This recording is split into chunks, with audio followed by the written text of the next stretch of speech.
কলকাতার একটি জমজমাট সিনেমা হলো ভিড়ে ঠাসা দর্শক। কেউ দেবের খাদান পোস্টার নিয়ে ছবি তুলছে, কেউ উত্তেজিতভাবে হলের ভিতরে ঢুকছে।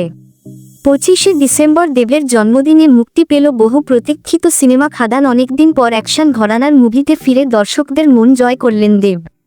অন্যদিকে ওপার বাংলার সুপারস্টার শাকিব খানের তুফান মুভি কলকাতায় মুক্তি পেয়েছিল। তবে এই দুই ছবির প্রতিযোগিতায় কে হলো বিজয়ী?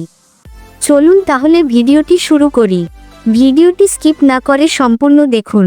আমাদের চ্যানেলটি সাবস্ক্রাইব করুন। খাদান মুভি তার প্রথম দিনেই বক্স কালেকশন করেছে প্রায় 1.5 কোটি টাকা, যেখানে শাকিব খানের তুফান মুভি প্রথম দিন বক্স কালেকশন 20 লাখ টাকা। এই পরিসংখ্যানই বলে দিচ্ছে পশ্চিমবঙ্গের দর্শকদের পছন্দ কোন সিনেমা দেখেছিল। খাদানে দেবকে দেখা গেছে এক অ্যাকশন হিরোর ভূমিকায়, যিনি তার জমির জন্য লড়াই করছেন।